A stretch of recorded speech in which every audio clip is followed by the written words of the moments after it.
The Lord be with you. A reading from the Holy Gospel according to John. Jesus said, I am the good shepherd. A good shepherd lays down his life for the sheep. A hired man who is not a shepherd and whose sheep are not his own sees a wolf coming and leaves the sheep and runs away, and the wolf catches and scatters them. This is because he works for pay and has no concern for the sheep. I am the good shepherd, and I know mine and mine know me, just as the Father knows me and I know the Father, and I will lay down my life for the sheep. I have other sheep that do not belong to this fold. These also I must lead, and they will hear my voice, and there will be one flock, one shepherd. This is why the Father loves me, because I lay down my life in order to take it up again. No one takes it from me, but I lay it down on my own. I have power to lay it down and power to take it up again. This command I have received from my Father. My brothers and sisters, the gospel of the Lord. As some of you know, I grew up on a cattle ranch in Eastern Oregon. And when you grow up on a cattle ranch, it's very much, there's a lot of integration between family and work. So if you're born, you don't get a choice of like, I don't want to be a cowboy. It's like, get on the horse, because everybody is working because it's a working cattle ranch. So if you're born into it, that's what you did. So later on, I have 5 brothers and a sister. We made different choices, like, become a priest or a policeman or attorney or whatever, but some became ranchers and remained cowboys, But that was the work. We could then be intentional later, but being born into it, we just start doing the work of a cattle ranch. And the work of a cattle ranch is very, very simple, basically. You take care of cattle, and then you kill them, and then people eat them. That's the model. That's whatever kind of romantic notion you have about being out on the high chaparral with, singing songs, whatever, that's fine. But the business model is cattle are raised and they're killed, and then people eat them. That's how the model works. That's how that life works. And it's a good model. It produces a lot of protein. It serves a lot of people. But it also has, its downside. You may not know this, but at the moment, of all the mammals in the world, only 4% are wild mammals. Only 4% are wild. The other 96% are humans and domesticated animals. Humans and domesticated animals are the other 96%. And of that 96%, 60% are domesticated animals. 60%. I would say evolutionarily, the cows are winning. I mean, there's a lot of them, right? A lot of them. And, given this weird imbalance, there's a lot of destruction happening to the home that we all share for maybe not that much longer, because of this destruction that is happening through a variety of big pieces. Fossil fuels, yes. Deforestation, yes. Often deforestation to support agriculture, people shoved into a corner where they have to cut down trees to get, open land. But then also how agriculture works. So those are the big pieces that really drive the ecological crisis right now and really contribute in an outsized way to the climate crisis. So these great big pieces. So cattle ranching, hooray, people get fed, but it comes at a real cost. So if that's the situation, what do we do with these stories about that Jesus uses, these metaphors that Jesus uses about the good shepherd, sheep and the guy that is taking care of them? What is that? A friend of mine said that the strangest thing for him in the Gospels is the Gospels are full of stories where a carpenter is talking to fishermen about farming, which is always a little bit, how do you manage that? But this is one of those stories that we get about the shepherd. And just a few pieces there is that Jesus says that he's not just any shepherd, he's a good shepherd. And he contrasts himself to the hired man, the hired person, who is on the job just for money. And so when the wolf comes, bam, he's gone, because he doesn't have that connection to the sheep. He does not have that deep connection where the sheep belong to him and he belongs to the sheep.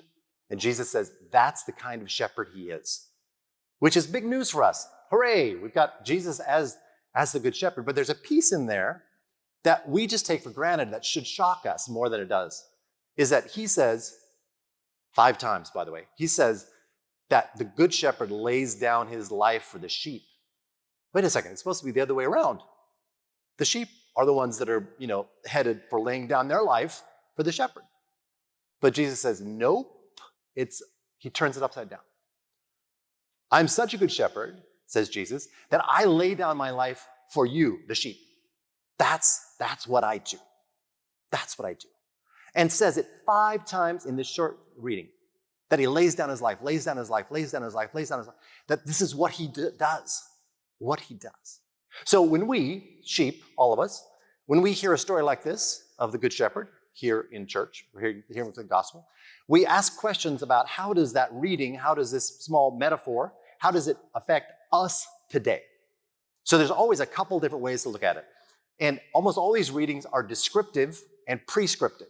So they describe something that's happening, usually in our lives, and then they prescribe saying that if that's the case, you should do this. So you may not always realize it, but we are always laying down our life for something. All the time. Every single day, we're laying down our life for something. Because we get up in the morning and the day disappears and we have done something with it for something, and that day's gone. You've laid down that piece of your life. That's gone. You laid down your life.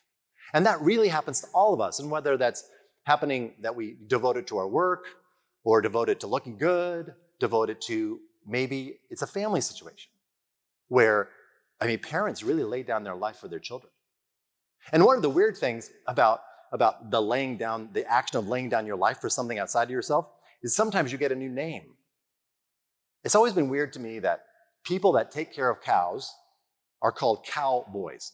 They lose their identity and it's wrapped around who they're taking care of. So they're called cowboys. The cattle don't get a new name. They're not like, somehow connected to Pete, the rancher. No, it shifts like that. And shepherd, right? Sheep, herd, shepherd. That person's identity disappears and it's all about the sheep that they're taking care of. That's really laying down your life. And people do this when they get married. They get married as regular people and then suddenly they're husband and wife, or the wife, or the husband, or him, or her, or the ball and chain. They lose their identity and it's built around who they're connected to. And then if they have children, this happens again. They used to have an identity and now they're just mom. I know mothers across America I had an identity and now I'm just your damn mother. And fathers do this all the time too, right? They used to have an identity and now they're just dad. Because they are laying down their life for that. But it also happens for priests. Everybody here knows my name, and I know some of yours, but everyone uses father. I disappeared, I just father. Or doctors, you could just call a doctor because he's identified by laying down his life, her life, on behalf of the patients, right? Police officer, same thing, you just call him officer. All those situations where people are laying down their life, and it's already happening. So that's the descriptive part. Jesus is doing this, we do it in our lives as well. That we lay down our lives. Secondly, the prescriptive part. In this small reading, it's really important to notice how much intentionality there is. That if we're laying down our life, we should do it intentionally. Jesus says, I lay down my life. No one takes it from me. I lay down my life. I intend to do so. And this is Jesus as God very much on brand. Because God is intentional about creating us. We weren't just, oh, wow, I just created an earth and I didn't notice it. No, God created us intentionally and created you intentionally. Created you intentionally, not just accidentally. This changes everything in our experience with God. And it's prescriptive for us because we think, well, what are those commitments we have that we're just kind of drifting along in? Maybe we're married and we're just yeah, I'm kind of married. Maybe it's the job. Maybe it's a family situation with parents. You're just kind of drifting along. And you haven't really said, no, I am intending to do this. And this happens in our faith all the time. We're just kind of yeah, I guess I'm Christian. Yeah, okay, good. Are we willing to be Christian and have some of our identity just go away and just be Christian and be identified by who we follow? How do we do that?